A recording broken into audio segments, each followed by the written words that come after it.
அனைவருக்கும் வணக்கம். இன்றைக்கி நான் ஒரு நல்ல டாபிக், ஒரு பட்ஜெட் பிளான் எடுத்து வந்திருக்கேன்.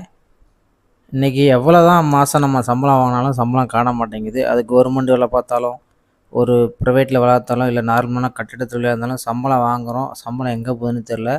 இன்க்ளூடிங் நான் கூட தான். இதனால் ரொம்ப கஷ்டப்பட்டே இருக்கேன். பட்ஜெட் போடாமல் வாழ்ந்தால் குடும்பம் என்றைக்குமே சிறப்பாக இருக்காது. அதனால் இன்றைக்கி வீடியோவில் ஒரு சூப்பர் பட்ஜெட் பிளான் கொண்டு வந்திருக்கேன். நானும் தான் ஃபாலோ பண்ணிகிட்ருக்கேன். என்னாலேயும் முடியலை. பைசா நிறைய சம்பளம் ஆனால் கூட காலியாகிடுது. அதனால் இதே இதை நானும் ஃபாலோ பண்ணிகிட்ருக்கேன். நீங்களும் ஃபாலோ பண்ணுங்கள். இன்றைக்கி ஒரு சூப்பர் பட்ஜெட் ஒரு பிளான், உங்கள் சம்பள காசு அப்படியே மிச்சமாகி சேவிங்கில் போய் உட்கார்ற மாதிரி ஒரு சூப்பர் பட்ஜெட் பிளான் கொண்டு வந்திருக்கேன். அது என்னென்னு பார்ப்போம்.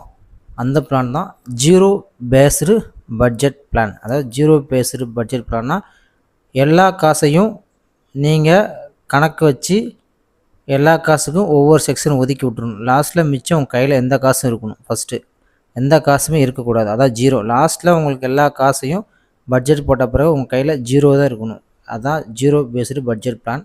நல்ல பிளானுங்க. இன்றைக்கி எல்லா பெஸ்ட்டு அட்வைசர் எல்லாம் சொல்கிறது இந்த பிளான் தான். சரியா? Zero based budget. ஒவ்வொரு ரூபாய்க்கும் ஒரு வேலை. நீங்கள் இதில் ஒவ்வொரு ரூபாய்க்கும் ஒரு வேலை, அதாவது அந்த ரூபாய்க்கு உண்டான பணியை கொடுத்துட்றோம். எந்த ரூபாய் நீங்கள் கையில் பேலன்ஸ் வச்சுக்கிறே கூடாது. அதான் ஒரு ரூபாய்க்கும் உண்டான வேலை. அதுக்கடுத்து பாருங்கள், இதோட பேசிக் பாருங்கள். வருமானம் மைனஸ் செலவுகள் மைனஸ் சேமிப்பு.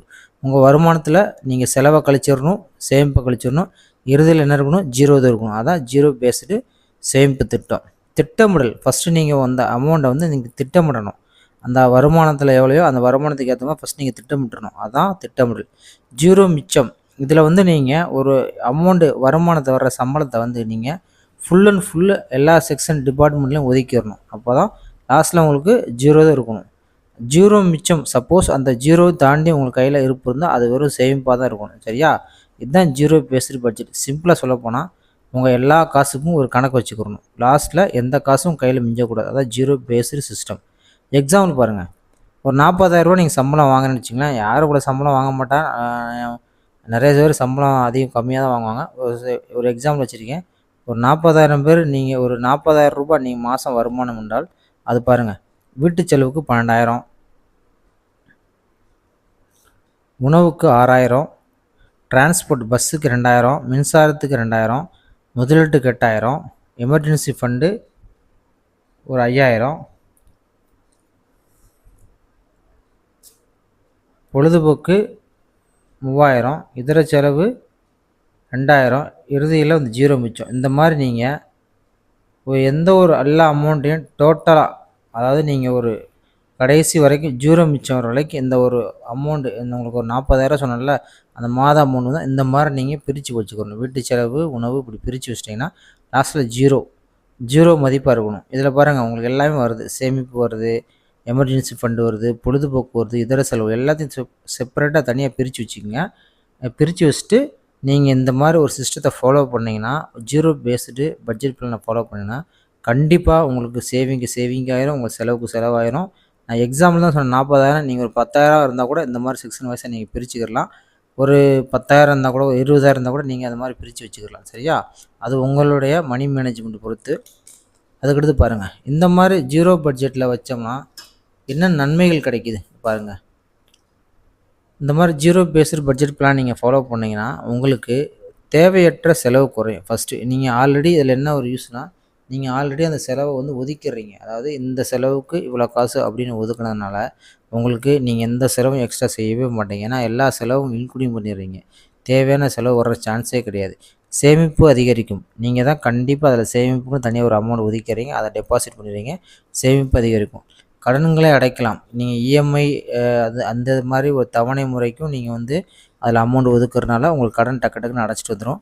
நிதி ஒழுக்கம். இந்த மாதிரி நீங்கள் ஒரு பட்ஜெட் போட்டு வாழ்ந்தீங்கன்னா உங்களுக்கு ஒரு டிசிப்ளினான லைஃப் ஒழுக்கம் இருக்கும். பணத்தை செலவழிக்க மாட்டீங்க. இந்த மணி மேனேஜ்மெண்ட் எல்லாராலையும் ரொம்ப கஷ்டப்பட்டு பார்க்குறேன். நானே ரொம்ப மணி மேனேஜ்மெண்ட் பண்ண முடிய ரொம்ப கஷ்டப்படுறேன். அதனால் இந்த பட்ஜெட் ஃபுல்லாக நானே ஃபாலோ பண்ணிகிட்ருக்கேன்.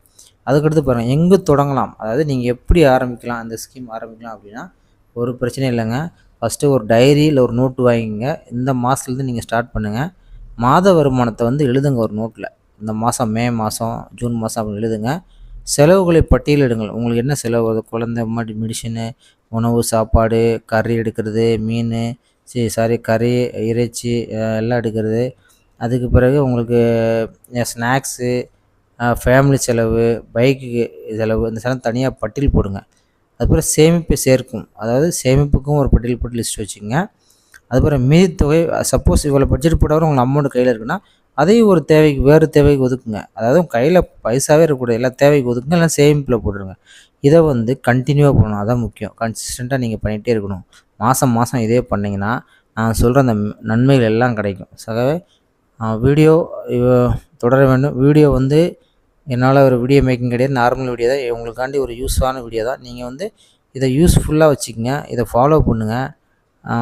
வேறு என்ன இதில் இருக்குன்னா, நான் இந்த பட்ஜெட்டை ஃபாலோ பண்ணிகிட்ருக்கேன். நீங்களும் இந்த பட்ஜெட்டை ஃபாலோ பண்ணிங்கன்னா கமெண்டில் தெரிவிங்க. வீடியோ பிடிச்சிருந்தால் லைக் பண்ணுங்கள், ஷேர் பண்ணுங்கள். இது ஒரு நல்ல, அதாவது யூடியூப்பில் நீங்கள் நல்லதை மட்டும் பாருங்கள். நீங்கள் ஒரு எடிட்டிங் இந்தளவுக்கு ஒர்க் அவுட் எல்லாம் கூட மேட்ரு என்ன மட்டும் பாருங்கள். டைம் பாஸ்க்கு தயவுசெய்து யூடியூப் பக்கம் வராதிங்க. உங்களுக்கு யூஸ்ஃபுல்லாக நிறைய விஷயம் யூடியூப்பில் இருக்குது. இதை பார்த்து நீங்கள் ஒரு பட்ஜெட் போட்டு சிறப்பான வாழ் வாழ்ந்தால் அதுவே எனக்கு போதும். உங்களிடம் விடைபெறுவது சரவணன். லைக் பண்ணுங்கள், ஷேர் பண்ணுங்கள். நன்றி, வணக்கம்.